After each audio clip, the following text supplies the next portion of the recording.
Begin the meeting. Welcome to the Monday, August 15th, 2022 regular Beacon City School District School Board meeting. Please stand for the pledge. I pledge allegiance to the flag of the United States of America and to the republic for which it stands, one nation, under God, indivisible, with liberty and justice for all.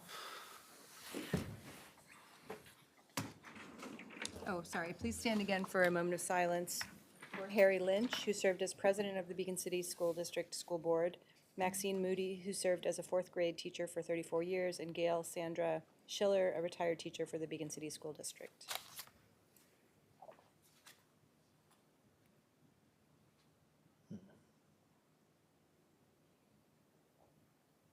Thank you.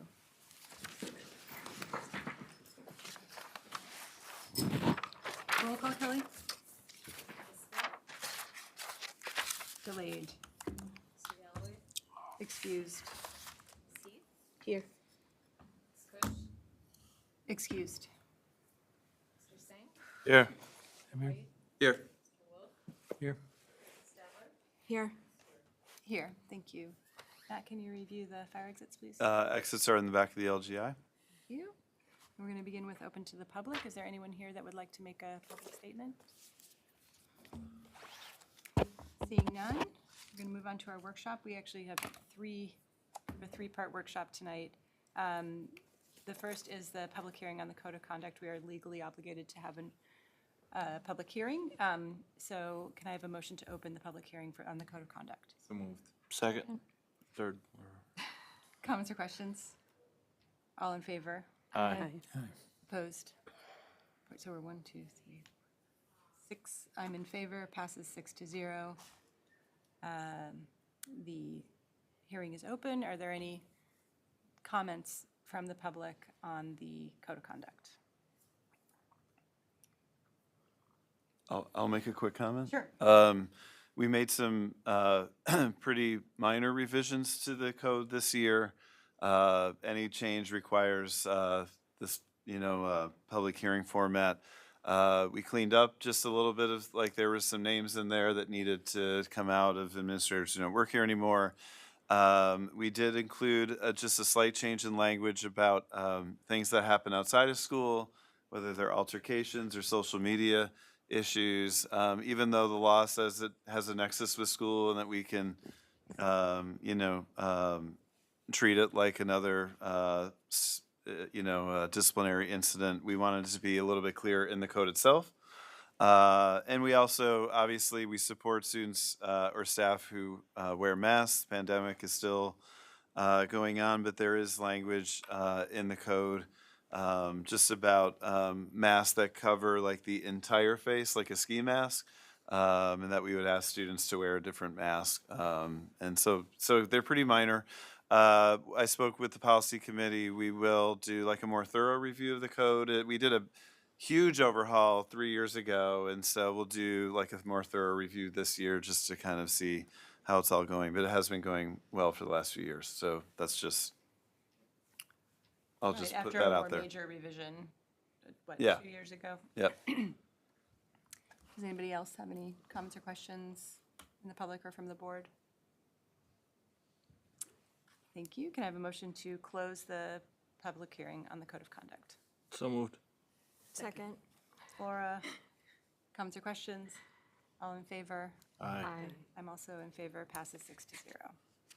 So the second part of our workshop, we're going to hear from two of our principals about our summer program.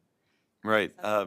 So if you ever came by the high school this summer, there was kids from pre-K all the way through 12th grade that were in and out of the building. It was a very busy place this summer. Cassandra Orser was the summer school principal of the elementary program. She, I think, is on her first day of vacation this summer today, so we let her take the night off. But Crystal Sessoms-Wiggins was running the ENL program for English as new language learners, and Katie Bjordy, who's now the principal of Sargent, she was running the middle school program. The high school also had many students involved in a credit recovery program this summer. But Katie and Crystal have agreed to just kind of update us about some of the things that were happening here at the high school for kids this summer. Great.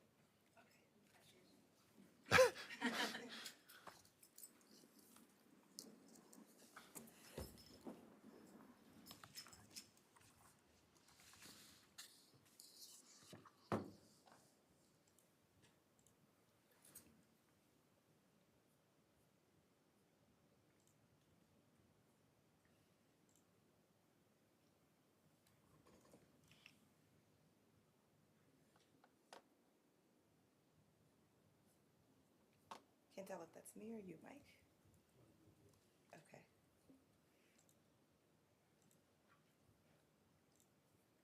All right. So again, my name is Crystal Sessoms Wiggins, and this summer I had the opportunity to oversee the summer program for our English language learners, and it's our multicultural language learning through arts and community. This specific title came about last year. Last year was the first year we had a partnership with Dia Beacon, their learning and engagement office, and it came about from conversation between the district E&L teachers really wanting to explore ways to engage students in the language learning in more meaningful and authentic ways. The idea to do so through art was proposed, and so hence the program. The goal is really to support language acquisition and build on areas of language and literacy through art and culture. Students were provided support in academic language as well as literacy while making connections to and through the arts and community, which this year was led by two of our E&L teachers, Mrs. Kwaka and Mr. Contreras. Our partnership was with DIA, and their program coordinator is Alex Vargo. We're excited because the partnership continues to grow and really expand into partnerships throughout the school year. This year, the artist educator was Nicole Latuka, and she led the students on projects and lessons focused on the work of Michelle Stewart, whose art is currently displayed in Beacon. And the program ran for Tuesdays and Thursdays from 9 to 11, and once a week, Dia's artist educator would come in from 9:30 to 10:30 and lead really great engaging activities with the students that connected to the language learning that the teachers worked with them on the time outside of Dia's visits. So I put together just a little slideshow of student work samples and photos from the summer.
One of the things that we really enjoyed this year was hearing from the students on how they made connections between their language learning and what they were so passionate about as far as what really connected to their heart.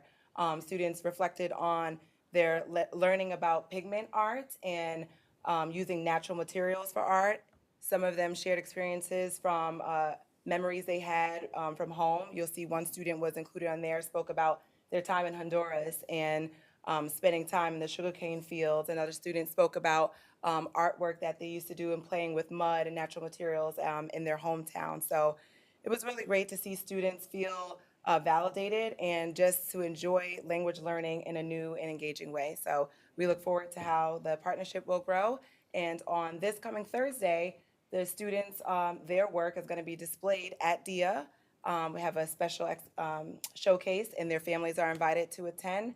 It's from 11 to 12. You guys are invited. I'll share the information with you via email if you decide that you're able to and would like to come check it out. It's going to be pretty cool. Thank you.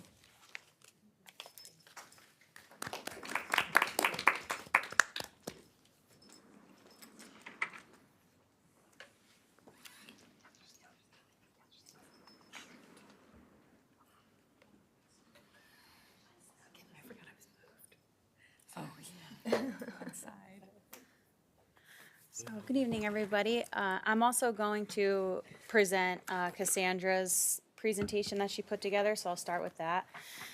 She was the elementary summer and academy principal, and they had, like Matt said, when you came up to the high school this summer, there was tons of little people running around.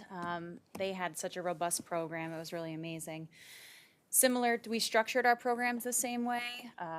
They were both 2 sessions, 2 weeks at a time, so 4 weeks altogether with a 1 week break in between. The elementary program was kindergarten to 5, and my program was 6 to 8. The real purpose of the elementary program was just to extend the school year for the students, so to come up with tons of engaging, hands-on activities in the classroom. So we had kindergarten, exploring all different ways, practicing their writing, all sorts of hands-on activities to be creative and playful and explore fine motor skills. Some more fun pictures of the kids having fun in first grade. I know this isn't pictured in some of these, I was going through the slides, but they had a lot of stuff going on in the gym too. The PE department really, as a district department, kind of took over, helping us at Rombout and them at the high school for the elementary kids. They brought them swimming once a week, every week. They were outside. It was just really nice to see the kids having so much fun. More pictures of some games that they're playing in second grade. On nice days, I know Mr. Dwyer wasn't very, well, he was happy about it, but the kids kind of covered the entrance to the high school in chalk, which was so kind of fun because you don't get to see the high school entryway at least being manipulated like that, which was pretty cool. Little story from Miss Fisher's 4th grade class, learning all the ins and outs about money. They practiced counting money, making change, and calculating their bills, kind of pretending like there was a little store or restaurant in their class. So that was pretty engaging for the kids. And then we kind of ended the elementary program by bringing the 5th graders with us on one of our trips to Splashdown. So that was a really fun day. We had all the 5th grade students join us with the kids in the middle school, and the weather was perfect. And we had a lot of fun. So that's the... And then this was a really cool project. One of the teachers in the elementary program had the kids do a STEM activity where they made these s'more ovens. So the weather definitely cooperated for this project. As you know, the last 2 weeks were very, very hot. But they made these little boxes out of small pizza boxes, and they tented the foil in a way where the sun would hit it perfectly. It would melt the marshmallow and the chocolate, and they were outside doing it. So, the real purpose or the direction that Cassandra kind of gave the teachers was to come up with extension activities of, what the kids were learning through the year and just try to make it as fun and engaging as possible. And we all know that in the last, 2 years, those opportunities were kind of limited for kids. So, the more togetherness and the more hands-on, the better. And then here's some pictures of the students practicing coding, getting more and more familiar with the Chromebook. And that's it. Okay, so that does it for the elementary.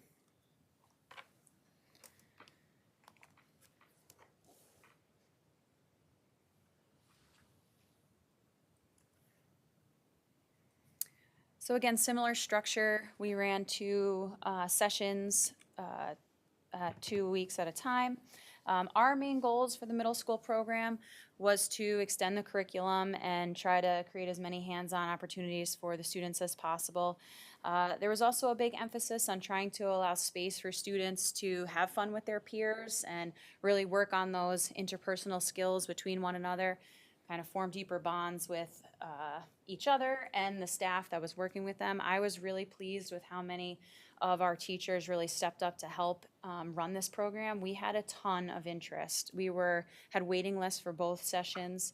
If we had more teachers, we could have had more kids. So, we were really like just begging staff to kind of help so we could expand it as big as it could go. And we also brought the kids on 4 field trips, and that was really important to us. We wanted to give them as many exciting experiences as we could. You're always limited throughout the school year because every time you go on a trip, it's taking away an academic day. So we really wanted to capitalize on the free time and not being tied to, a certain curriculum standard to hit and, really focus on having fun, but also kind of giving them, for some of them, access to things that they wouldn't have access to normally. So the picture on here, this was on the day that we went to visit the Statue of Liberty. So this is the biggest group that we brought on a trip. We had about 120 kids, and when we got off the buses in Jersey City, we took this picture, and this was right before we got on the ferry boats to go to the Statue of Liberty. And then also pictured here is some kids on the boat, and then a separate day, this is Miss Lynch kind of making kale chips with her students that they picked from our school garden. So that was like another thing we tried to weave into the summer program, was really figuring out ways to kind of train our teachers to use the garden that we built a couple years ago and weave it into their curriculum. It's one of those things that kind of always goes by the wayside. We don't feel like you have enough time, but like time wasn't an excuse in the summer. We had plenty of it, so it worked out really well. Just for the statistics, 58% of Rombout students participated, which I thought was a really big number. So there was no requirement of how long you had to be there, so you had to just commit to a 2-week session. You could do both sessions, or you could just do one, and you could pick which one you wanted to do. So we had 58% of the school participate in some way. And then we had 103 students come every day, so for 4 weeks, and attend every trip. So we had 103 really, really invested students that I think got a lot out of the program. Just some more examples of some engaging activities that the kids did in those enrichment sessions. 6th grade science did a really cool STEM project where they had to protect an egg by making, a structure that could withstand a long drop. I mentioned the kale chips from the garden, so it was like a garden to table experience for the kids. The play that we saw was Come From Away, and that play is based on a book, The Day the World Came to Town. So our ELA teachers spent 2 weeks doing like a deep dive into that book, so the kids were really prepared, going into the play. Similar project in the first session for ELA, since we were visiting Ellis Island. They worked a lot with short stories that were related to like nonfiction narratives, real life immigration stories that they can, spanning across history that they can, kind of think of when they visit Ellis Island. Katie Oriani did a really cool 3-day lesson about math, and the math that goes into building like video games and the computer games that the kids like to play. So they were really interested in that. Our Spanish teacher did a project where she took the kids out and they labeled the entire garden in Spanish. So that was kind of like a hands-on way to incorporate, Spanish into like the garden education that we were trying to build. Another math activity was just a graphing review where they came up with these really cool portraits of robots based on the graphing lines.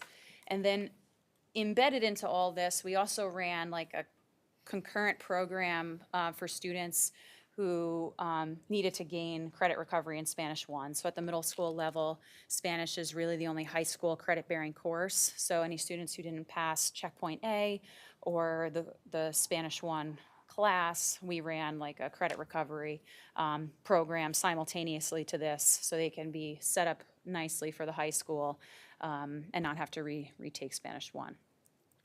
After, we had about 11 kids who were like eligible for that credit recovery, and then 6 ended up, getting the credit and moving on. So we were happy with that. I'm not gonna, with this list of teachers, I just wanted everyone to kind of see like how much kind of went into running our program. We had a ton of teachers, and they're all listed here, give up their summers to, although, they're compensated for it, but it was a lot of work, and they did a really good job. So nobody really, everyone really took it seriously, and a lot of them were spending their own money on all the materials that they needed to buy just to make it like a really, really fun experience. Food services gave us breakfast and lunch every day. Transportation, bused the kids to and from, and that was huge. We wouldn't have had the big participation that we had if that wasn't an option. We had security in the building, so when you were down at Rombat, it felt like a regular day at school. We had so many kids, so really, the building was not in summer mode. Everybody was, between clerical and security, really operating like a regular school day. And the PE department I mentioned really just filled in wherever we needed them. So between the elementary and the middle school, it was kind of like everybody was going back and forth, pitching in and helping out, so that was great. And then all of our trips, we wouldn't have been able to, without, Dr. Landau, giving us his okay, and, between paying for the buses and paying for the actual trips, it was a lot. So thank you guys. And then here's some pictures. So we have, I mentioned the Kale trips. Our first trip was to the Castle Fun Center, and the kids got to do go-karts. They got to they have like a bounce thing there. They got to play mini golf. They did the arcade, laser tag. They had a blast, rock climbing. In the pool, there's a picture of us at Splashdown. I was running around at Splashdown and didn't get as many pictures as I would have wanted to, so that's really all I got that day. Here's a picture of some of our students working out in the garden. And then these are the pictures from the play. I put these separate because that was really an all-encompassing, experience for the kids. We ended up taking over 100 kids on the train. So we got on the train in Beacon and rode down to the city. It went great. It was so much fun. We walked from Grand Central to the play, and then we did the whole thing in reverse after. The kids had a really good time, and it was a great play. And it was a really fun day. For some of them, the feedback from it as we were walking back, for some of them it was the first time ever going to Times Square, first time ever on a train, first time seeing a Broadway play. Even for some of our teachers, which I was a little bit surprised by, but it was a great opportunity and experience for everybody. So thank you. And you for came all up with the support. train plan somewhere between 24 and 48 hours, because we had a bus company, but then they've, all the staffing issues everybody's having or whatever, they weren't able to do it, and they told us at the last minute. So you came up Yeah, it with was the train definitely plan pretty quickly. train plan. It was a last minute thing, and I was very nervous, but it worked out fine. And Metro North was really accommodating. There was a Yankee game that day, so that was fun. When I showed up to the Beacon train station, and I saw all these pinstripe jerseys coming at me, I'm like, this is gonna be a ride.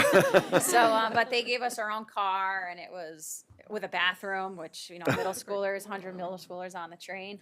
That couldn't have been better. And on the way back, we were coming back right at the end of the Yankee game and rush hour, so my blood pressure was really high, so I was trying to make sure that all went good. And again, they were great, and they gave us our own car with a bathroom on the way back. And the conductor just stood there and just kept turning people away and just kept saying, there's 100 middle schoolers, and that's all I had to say. And they just went the other way. So, but they were great. So, that's it. Any questions or comments? Yeah. No, so I mean, I just took that train just to get here, so I'm glad MTA treated you well. I think they do a very good job with school trips. Were they cheaper than the bus? And It ended up working out to be cheaper than the bus, yep. okay, so maybe The only something- downside is you can only buy 6 tickets at a time at the little kiosk.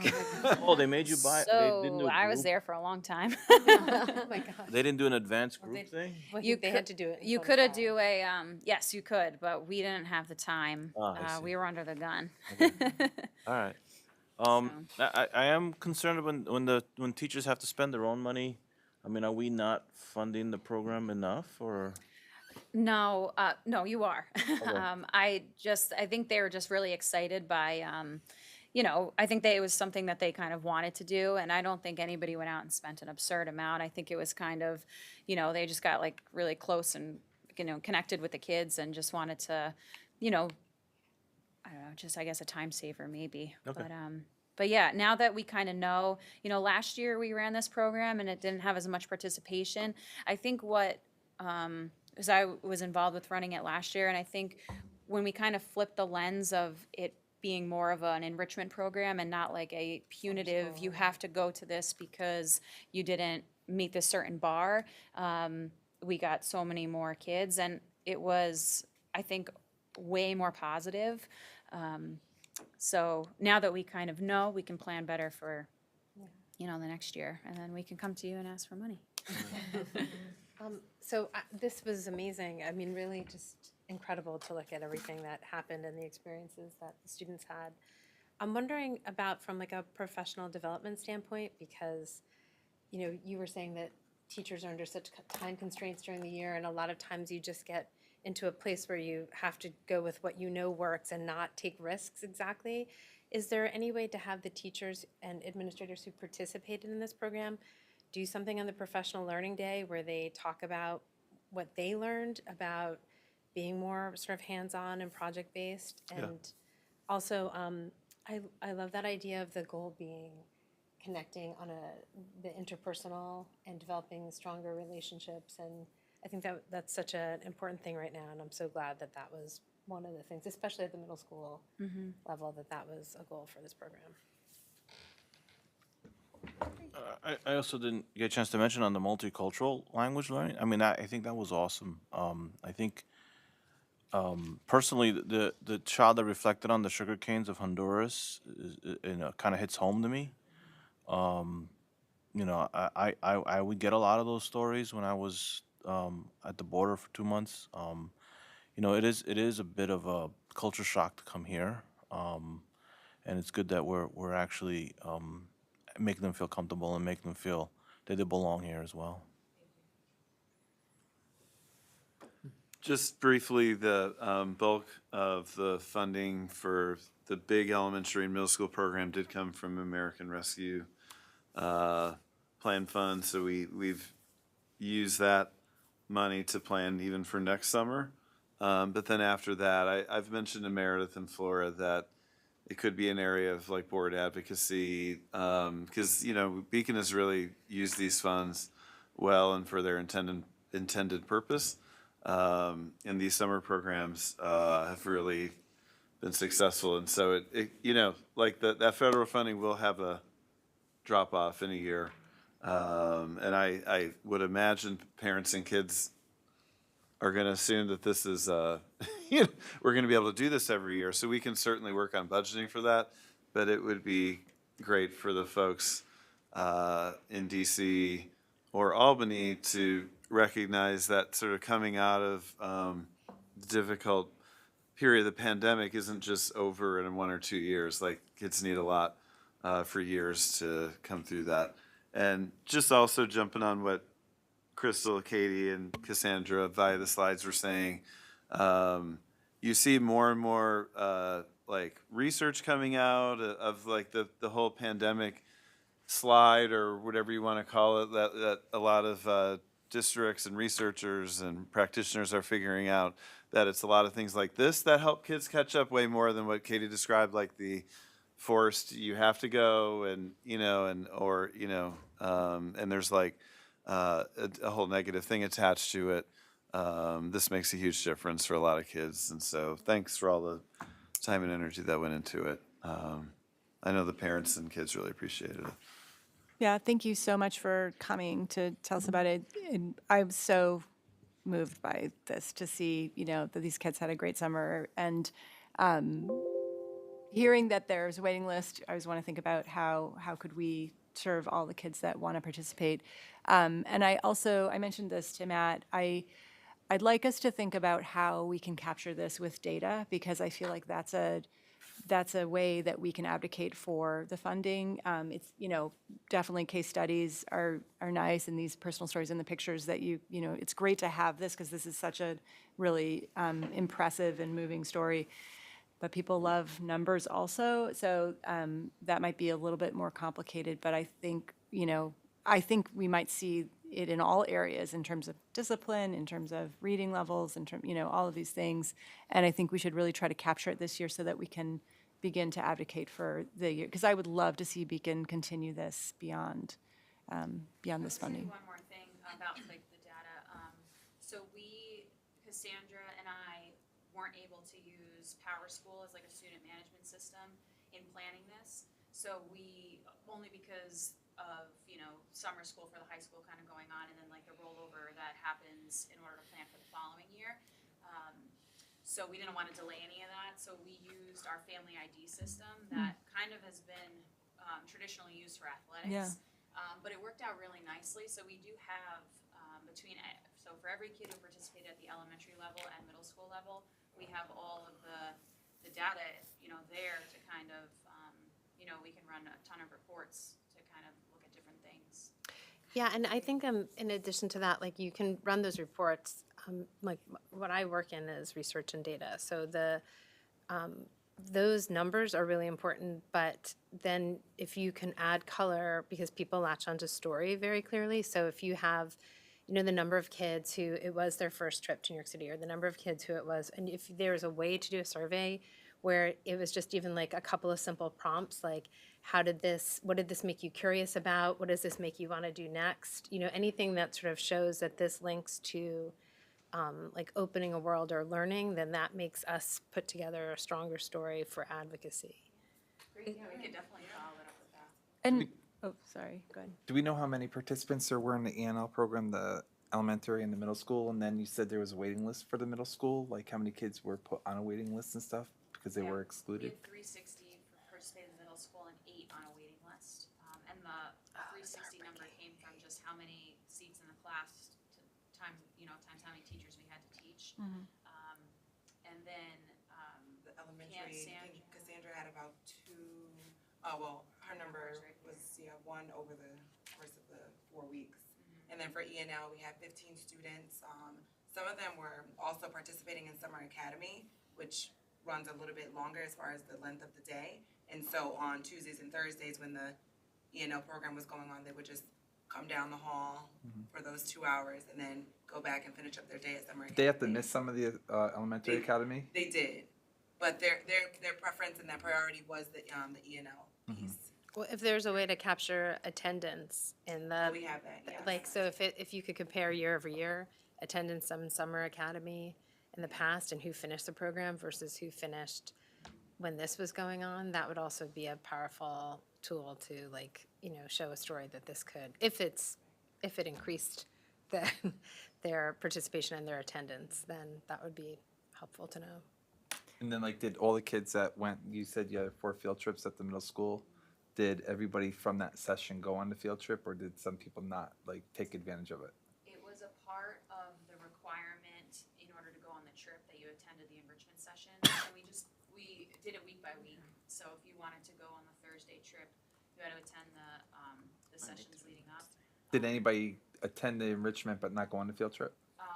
Not for reasons that popped up, like an illness or like a planned family vacation or something like that. But I can't think of any student who just chose not to go.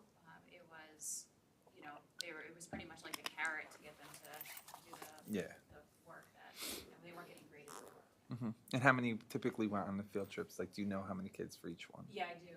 The largest group we took was to the Statue of Liberty in Ellis Island, and that was 118 students.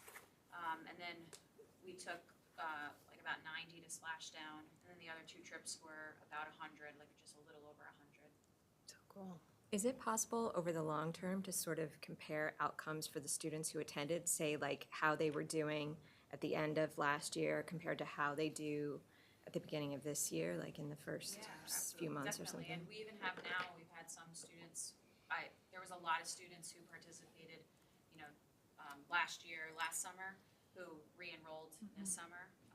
So we even, you know, we have that too, to kind of. look Yeah, if we back have and- longitudinal data over the funding, that would help too. Like how it's actually impacting them in school? Yeah. Yeah, that'd be cool. And what's your sense, because all we read about is how burnt out teachers are, and so I'm extra grateful that people were willing to participate in the summer program. Do you think that they would again, or do you feel like we're going to have trouble staffing it, or? No, I think that the teachers who participated found it refreshing that they could just teach. To be different, And it yeah. wasn't, that they had all these other, you know, added responsibilities. We didn't ask them to maintain a grade book. It was really, and I didn't give them too much micromanagement as far as what they did. You know, the only requirements really is that it, you know, is hands-on and related to something. 'Cause we really wanted it to be an extension of their school year. Either that or it would set them up nice for the year to come. And no, I think that anybody, so this group is pretty much all of my teachers from the year before, because that was really kind of like the guidance. But, you know, we didn't really have a clear vision then about what we wanted it to be. So after doing it once, the second time, we kind of focused more on like the engagement and the interpersonal connections and the experiences, stuff like that. So we kind of took the whole punitiveness out of it. And it ended up working. I think the teachers too were just, you know, really excited. You alluded to that earlier. And one of the ENL teachers and I was talking earlier today, and she actually wrote to me and said, I enjoy finding the gold in all of our students' work. This is what I live and work for, why I'm a teacher and why I went into this profession. Our students have such brilliant minds. And that really just warmed my heart, because I saw her day in and day out, not just come here and pour her heart into helping the students further develop their language acquisition, but just smile and laugh with them and have fun. So I'm looking forward to how it will grow. Yeah, that's great. Yeah, it sounds like you guys really found your stride with it. Thank you. Thank you. Of course. Thank you. Yeah, thank you so much. That was amazing. Yeah. And now I want us more. Sorry, Anne Marie, you get to follow. That's okay. Let's talk about tax warrant. I know. I told Katie and Crystal, I was like, you guys got to go first because, you know, Yeah. it's got to be fun and exciting. Yeah. So on the agenda for this evening is the tax warrant. So I wanted to just do a very short update for the board and for the public of where we are. So these are just some little reminders of what we had talked about during the budget presentation process. So our levy increase for the budget was 3.7% this year, which was at our tax cap for the 2022-23 school year. I like to just refresh this, items that impact the tax cap calculation, and the tax-based growth factor, which the definition is there, for this year increased our district levy by $771,000, which was a result of the 3.7%. I think that's important to know that. Beacon still is seeing an increase in the change in the real estate property value due to increases in the quantity. So that means that the tax levy is spread over more properties, and you'll see in a minute how that impacts financially. And the allowable growth factor was the lesser of 2%, or the change in inflation. Last year it was less than 2%, but obviously considering the economy the way it is now, the lesser was the 2%, so that's what we used. And also a reminder that we were able to allocate $3 million of unappropriated excess fund balance and reserves to help with the levy. And that was helpful, having some federal stimulus money to, pay for programs like the summer school that we just talked about, but also to pay for other things. So changes in assessment value. So and you're going to see numbers that actually were more than what they have been in the past. So Homestead being the taxpayer, the homeowner, Beacon, Fishkill, and Wappingers all had more than 10% increases, with Beacon having the most at 17.6%. The non-Homestead, which are the businesses, were, I would say, relatively flat on their assessments. They went up a little bit, and you'll see the difference, but it was mainly the increases in the residential piece. So tax rates for Homestead for 2022 to 2023 school year, which is what we're in now, the tax rates all went down across the board for the three municipalities, Beacon, Fishkill, and Wappingers, and also in non-Homestead.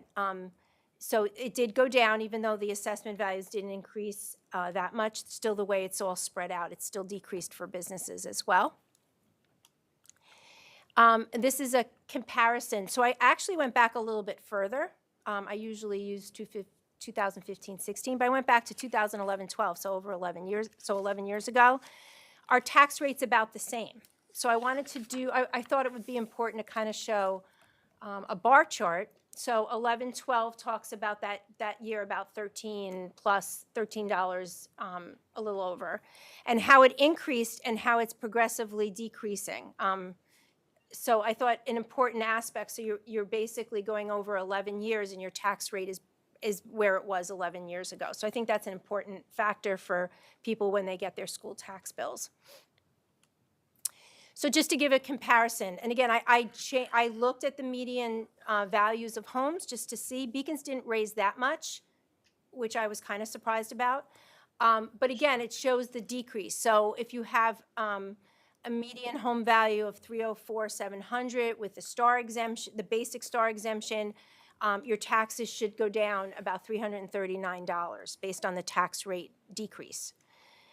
In Fishkill, again, with a median home of $334,250 and a star, the decrease would be $368.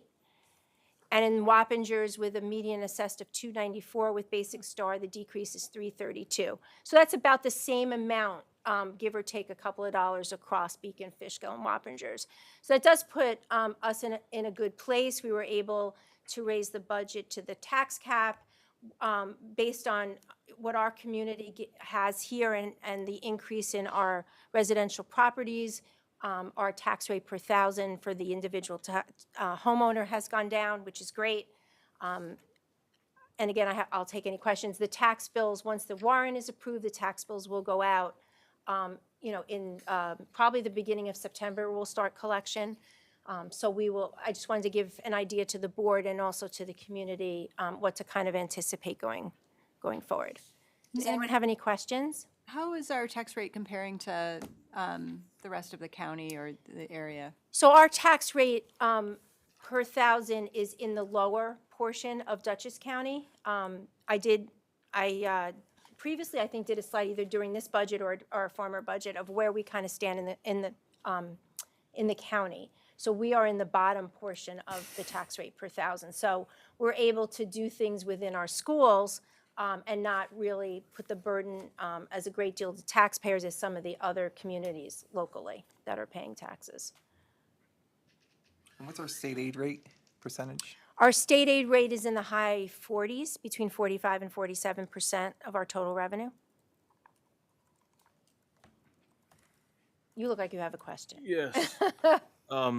So our tax rate's going down. Usually we go up against the limit of the levy, the not the 2%, because it changes, right? 'Cause- Right, so the whole levy rose 3.71. So with the Yeah. calculation of the tax-based growth factor and the 2%, that's part of the calculation? So we've been going up to the limit every year, yet we're going down in the tax rate. Can you explain the difference between the two? Because the tax levy is just a calculation, right? So especially with the tax cap, you cannot go more than that, right? So we have that number.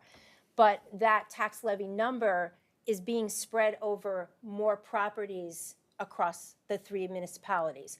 So you're seeing the increases in the amount of people that we tax, so you're seeing the tax rate go down because you're taking the same amount of money, you're spreading it over more people, And so that means each person will pay a little bit less. So the tax rate is going down.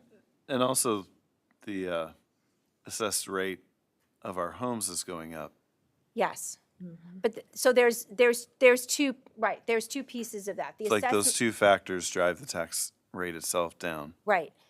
The tax rate going down, you would need more people to pay into the same amount of money, basically. The assessments, so each individual is different. So if you are reassessed by the city, for example, 10% and someone else was reassessed 12%, their taxes might go up a little bit more than yours because of the assessment. So this is more general in nature.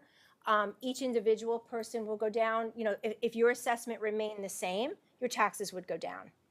If other people got reassessed for some reason, said they did work in their house and they came in and they got reassessed, their taxes might actually have a slight increase. So this is in general nature across all the properties. Does that make sense? Yeah. Okay. So if my neighbors put an extension, if I can encourage my neighbors to put more improvements in their house, my taxes will go down. And you don't put the same improvements in your house, then yeah, that could happen. But then your neighbors might be kind of bummed at you. I have a fence. I have a question. Yes. So, as you've explained, basically, assessments can go up and then the tax rate can go down, and they tend to balance each other somewhat. But the real change here that's important is and I like the way you've quoted the description, physical or quantity changes, capital improvements, and construction. So that is what is called what we used to call the growth in the tax base. Right. Right, so it's essentially a similar thing. And so we had this 771, 431, which is a pretty good number for Beacon District.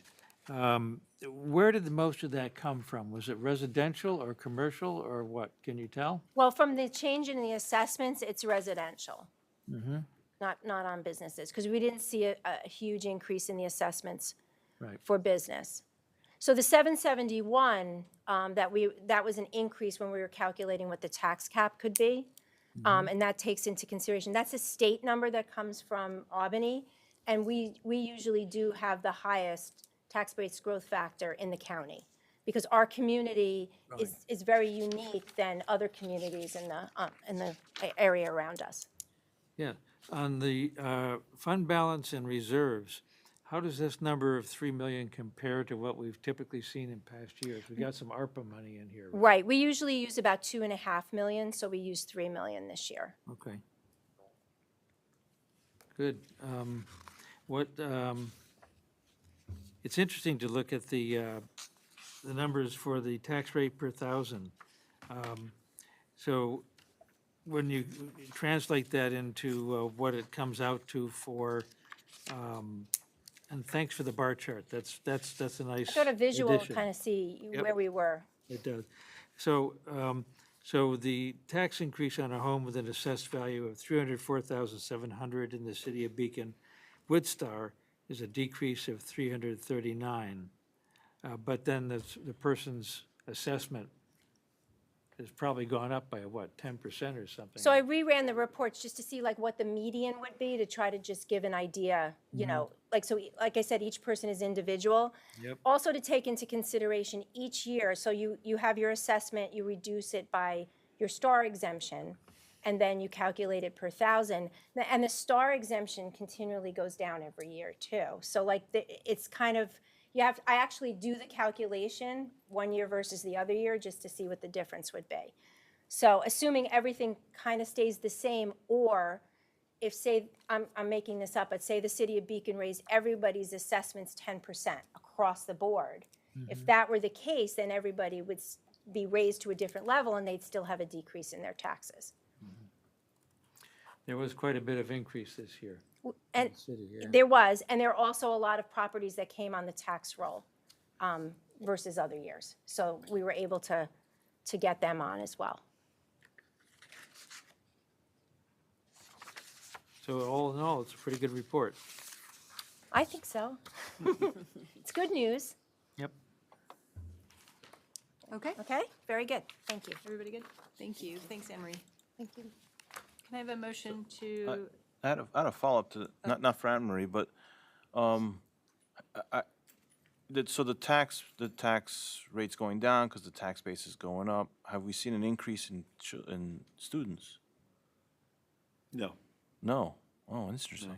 Okay, I mean, I think we still have like the COVID effect. okay. I think we may over several years, but I think this probably happened in most districts, especially the worst years of COVID. It sort of threw numbers off a little bit. Some people choosing private school, some homeschool, people moving. It wasn't a big loss for Beacon. Other districts lost a lot at a wow. much higher percentage. Maybe 100 students less, I think, if that. Okay. My just pure guess is that it will start going back up, probably. Okay. Yeah, I mean, with a Very larger soon. tax base, I kind of maybe expect a larger population of children, but, We do see a lot of strollers. There are a lot of them. oh, Oh, yeah. Yeah, yeah. Stroller survey. oh, I see. So, It's not So- scientific, it's so- just, Yeah, yeah. so our We're all taxes, sharing the 3 houses on my little street all have new families in them. Oh.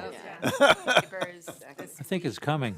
oh, it's coming, okay, Yeah. so, So okay. we've all have our data. By the way, the Edgewater project, which was famous for us a few years ago in the early arguing stages, I just saw photos of how they're starting that project now. Yeah. And they will be, it's in the city of Beacon, and it's a very large project. Which school district, elementary district is that in? That's south, right? South Avenue. South Avenue. South Avenue, right? Okay. I think South Avenue probably could absorb more students more than some of our others. Do we have any excess room at South Avenue? It's not so much excess room, class size. There are a couple classrooms that probably could be converted into, or there's spaces that could be classrooms. We really could, I could say the same for Forrestal, a little bit Sargent. Glenham is the school that would be harder to deal with, like a large development being built right in there. We'd probably have to do some thinking about that. Fishkill Landing has 200, that's a Toll Brothers project with 240 Right. homes. Yeah. So that's Let's clever. try to start planning for that. That's something to keep an eye on, I think, in terms of your projections and planning ahead so that Yeah. we can be alerted if anything is Yeah. likely to impact us. Yeah, we will. Can I have a motion to adjourn to executive session to review the employment history of a particular individual, and the board will return in about 45 minutes? So moved. Second. Laura, Second. Second by Anthony. Comments or questions? All in favor? Aye. Opposed? I'm in favor. Passes 6-0.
do have some changes to the agenda. 12.03 non-instructional, 12.03 D1 provisional added, 12.03 E resolution added, and 12.13 agreement added, and 12.14 we are adding the following resolution. Be it resolved that the Board of Education approves the settlement agreement for employee number 081522.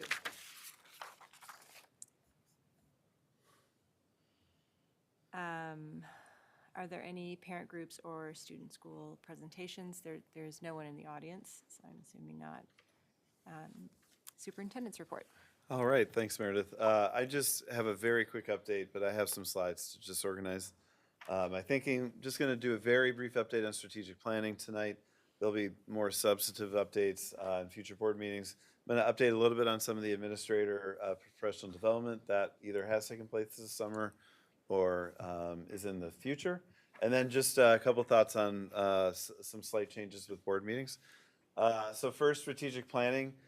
We have had a group last winter and spring. We had a group of teachers, other staff members, parents, community members, administrators, board members, be a part of a group. We have our facilitator, her name is Gabby Hewitt.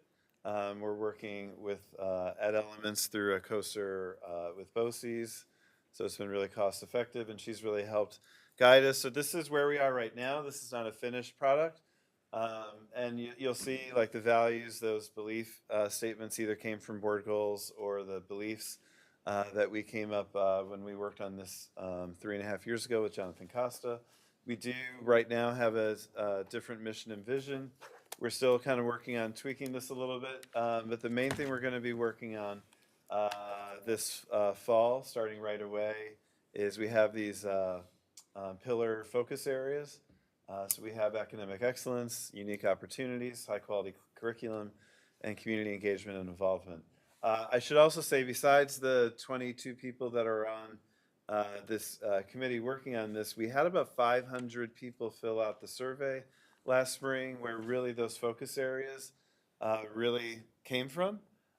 So the group of 22 people is going to be divided into smaller groups.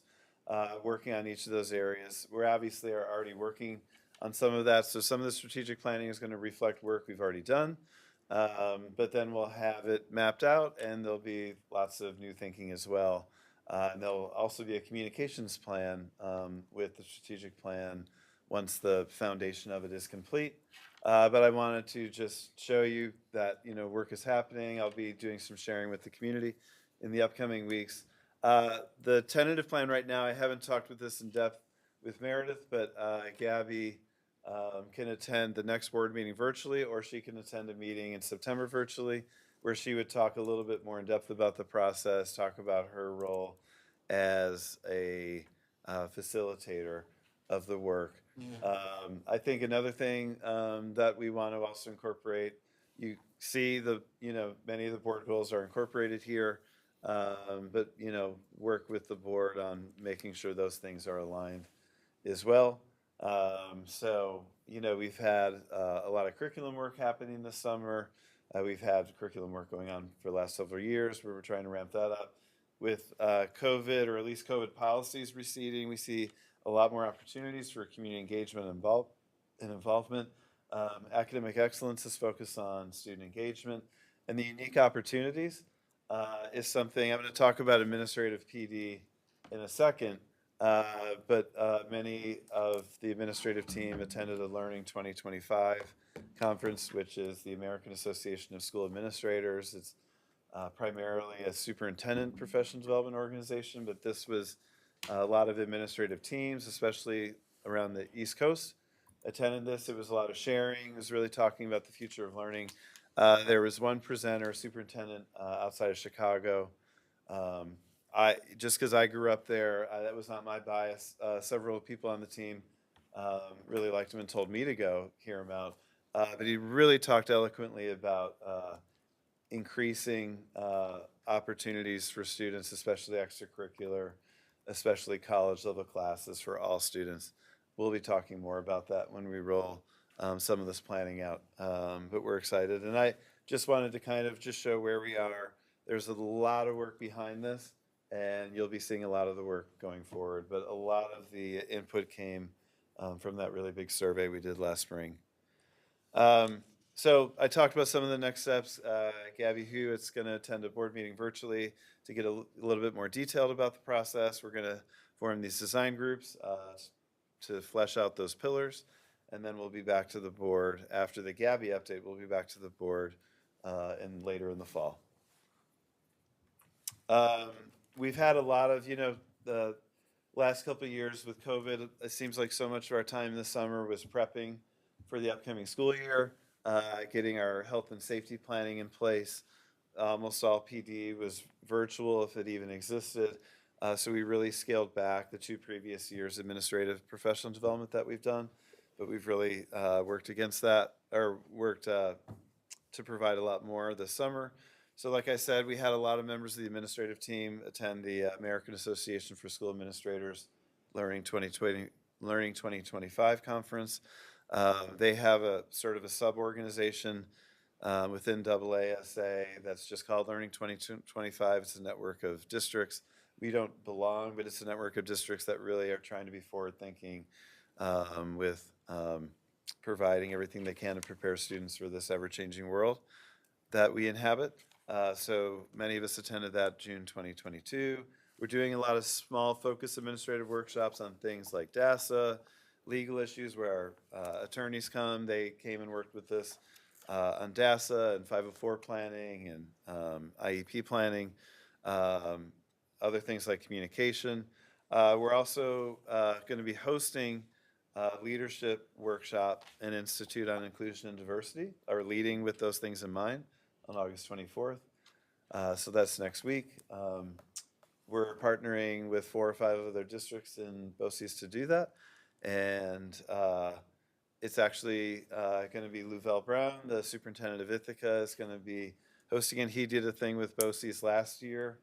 And then many of us districts wanted him to come back and speak to a wider group. So our whole administrative team will be there. And we'll be joined, like I said, with 4 other districts. You'll notice with a lot of things we're doing, we're really trying to partner with other districts through BOCES to keep costs down, but keep the learning going. So we're excited about that as well. And then lastly, just a couple of thoughts about some changes or additions I want to do. So we'll be bringing back our student advisors to the board. They'll be returning this fall, either the first or second meeting in October. So we're excited about that. And then I'd like to add something to 3 board meetings. I'd like to take a moment. I envision this a couple of different ways, but it could be that we either start the board meeting in the theater, or we start the board meeting early and we start in the theater. But we want to, I think it'd be great to take time as a board to recognize students and staff who've achieved remarkable things in our district. So it could be students who achieve something academically, could be students who achieve something in a sport or extracurricular, could be staff who receive some sort of honor, or students who receive some sort of honor. We'd really like to create a part of our culture that really takes a moment as a board and a superintendent, an executive team, and an administrative group to recognize the excellence in this district. So I've tentatively targeted those dates. I think they kind of make sense in terms of spacing it out through the year. We'll create a process for people to nominate folks for this, but we're excited to be adding that to board meetings. We're also working on some planning to bring some more either student performance or student participation in board meetings.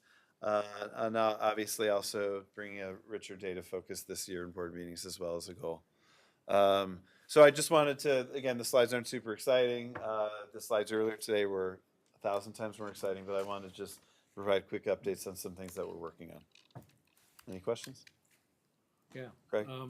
Student advisors, I think we had a total of 4 in a couple of different years.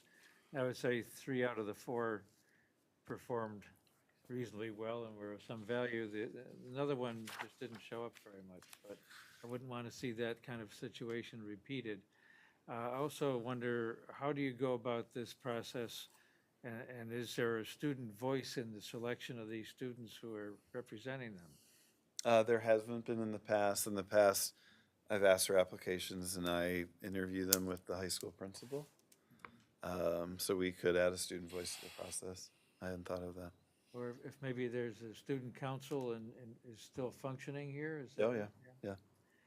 So I know, I'm going back to the concept of democracy here. It'd be good to have the students involved in some way. I don't know exactly how, but in some manner or fashion, I think that would add a lot to the overall process. Yeah. I So, like the recognition things too, by the way. I think we could do more of that. so, I mean, just, I mean, it's not, I'm not really trying to debate you, Craig, but I'm not, I mean, student council, is student council. I think it's its own, has its own life. I think for the board meetings, I think we're looking for, I mean, I don't know, I kind of feel like the past students that we have had that did attend the meetings were spectacular, and they did not go through a student council review. You know, you know, I admit myself as an elected official, elections are a popularity contest. So, Not to interrupt you, we can't do an election for this. So Yeah. we're doing student advisors to the board, not a student board member. yeah, There's a difference. And if you do a student board member, you can only have one. I think we really felt as a board, I'm not on the board, but you know, we all felt that having like a pair of students would be good. It's kind of yeah. more, friendly Senior, yeah. for the students. They actually kind of plan together too. So I to think do we're- that, it needs yeah. to be an advisor to the board. I think, Craig, what Anthony's saying is that the type of student that might put themselves up for student council, it might be, we might be capturing somebody different who would apply to be a student board member because they're not standing for election, but they do feel strongly about, you know, bringing a voice of the students to the board so that we don't overlap the two. I think Anthony's saying that it's, that the process has worked in the past. That's all, right? Am I getting that right? Yes. Yeah. I mean, you may be passionate, you may be an advocate, you know, a junior student who's an advocate, feels strongly about the conditions of the school. You know, you may not be popular, but your heart is in the right place, and it'll show in the application process to be a student member. Advisor. Yeah, I'm sorry. Student advisor. That's my, I mean, that would be my input on that. I do have a comment on, Matt, as you continue to give updates, thank you very much. I do think that the Beacon community recognition is a great idea. We should always celebrate our successes. I mean, I'm going to channel Michael Rotowski on that.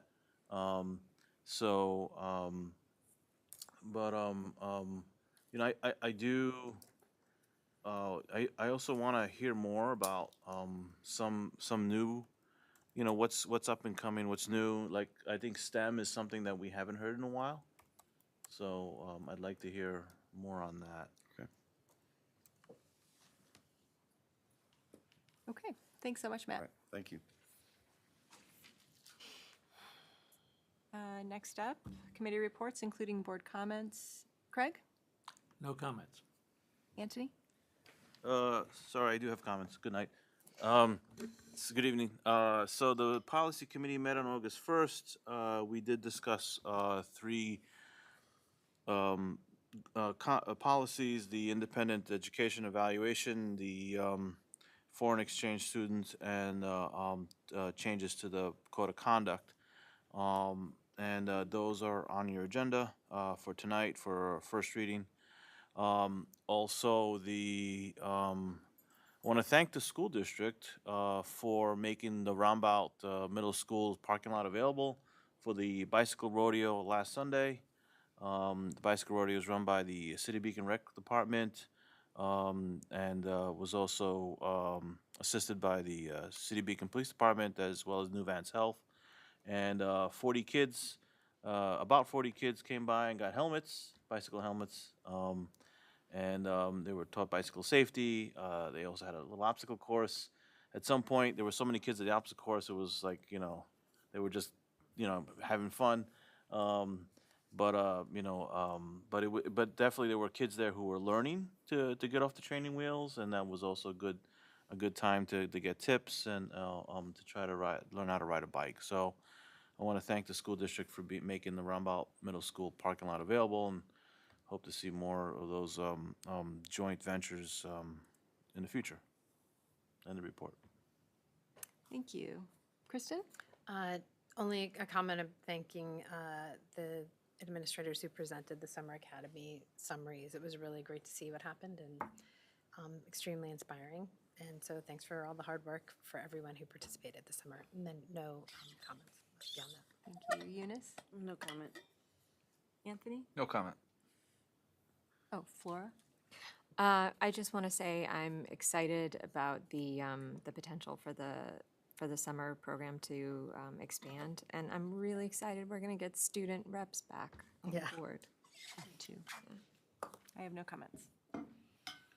In new business, we have to appoint the voting delegate to the New York State School Boards Association Annual Business Meeting. This is on October 17th. And there is a training, there's 2 dates that are available for the training. I am available to do this. Is there someone else that is interested in doing it? I would love I was go, going to but go to the convention too, so I could tie it with that as well. Is it on the 29th though? No, it's actually, they've Oh, removed the it. 17th, it's virtual, right? Yeah, it's virtual. Yeah. It's from 4 to something. No, you good. Okay, I'm happy to do that. So, I don't know if we need to, do we need to vote on that? Let's just do it, so. It is. Can I have a motion to appoint me, Meredith Hewer, as the voting delegate to the New York State School Boards Association Annual Business So moved. Meeting? Second. Anthony, Laura, comments or questions? All in favor? Aye. Aye. I'm also in favor. It's 7-0. I've been saying 6-0. Sorry.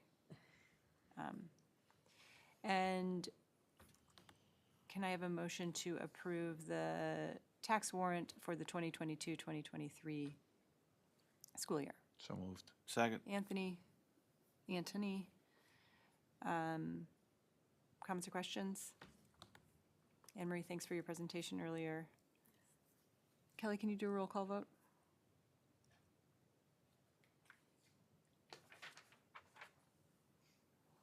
Ms. Flynn? Yes. Ms. Heath? Yes. Mr. Singh? Yes. Mr. White? Yes. Mr. Wolf? Yes. Ms. Stadler? yes. Ms. Hewer?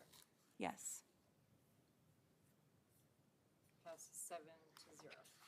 Thank you. And the consent agenda. The use of the consent agenda permits the Board of Education to make a more effective use of its time by adopting a single motion to cover those relatively routine matters which are included. Any member of the board who wishes to discuss individually a particular piece of business on the consent agenda may so indicate, and that item will be considered and voted on separately, thus preserving the right of all board members to be heard on any issue. Are there any items that any board members would like to have pulled on the consent agenda? 12.04. The letter O, 7 and 8. Any others? 12.11. Any others? Can I have a motion to approve 12.01 through 12.14, less 12.04, 7, and 8, and 12.11? So moved. Second. Second by Anthony. Comments or questions? Thank you for the donation, 1207. All in favor? Aye. Opposed? I'm also in favor. Passes 7-0. Can I have a motion to approve 12.04, 7, And 8. and 8? So moved. Second. Kristen and Flora. Comments or questions? All in favor? Aye. Aye. Opposed? I abstain. Passes 6-0 with one abstention by Anthony White. Can I have a So- motion? So I'd like to make a motion that 1211 be retitled to, instead of what it says there, policy 5695, retitled to policy 5152.1, admission of a foreign exchange student, and that it gets accepted and proceeds to second reading. Is there a second for that motion? Second. Any comments and questions about that? Let me explain that a little bit. So, there's already a 5695 on the books. The number's wrong, and the policy it says is 5750, which I think means something else in the system below the school. So the proper number is 5152.1, and the content stays the same. So we're just changing the title and proceeding to the second reading. There's no other policies with that number that you stated that you want to amend it to? There's, what, 5152.1? There are no other policies. That's what I'm asking. Yeah, it's an empty slot. It's not a duplicate, it's an empty slot. No, yeah, it's an empty slot. But this one here, you're saying is, 5695 is student and personal electronic devices. but the title's the same? The title's correct, the number's wrong, the policy number's wrong? Yeah, it says foreign exchange student. I would think the title admission of foreign exchange student would be more Descriptive. more descriptive. Thank you. So it's not just clerical, it's more, you want to change the title and the clerical of the policy number. Yeah, that was my motion. I can live with the title, but the number's wrong. What's your This is what we had what's your discussed thoughts at, on that? Yeah. at the committee meeting, and the consensus was to move it forward to the board. It just was a clerical error that it came onto the agenda this way. Okay. Any other comments or questions? All in favor? Aye. Opposed? Passes 7-0. Thanks for catching that, Anthony. Motion to adjourn. Motion to adjourn by Anthony. Is there a second? Second. All in favor? Aye. Opposed? Passes 7-0. Have a great night, everyone. Thank you. Cheeseburger.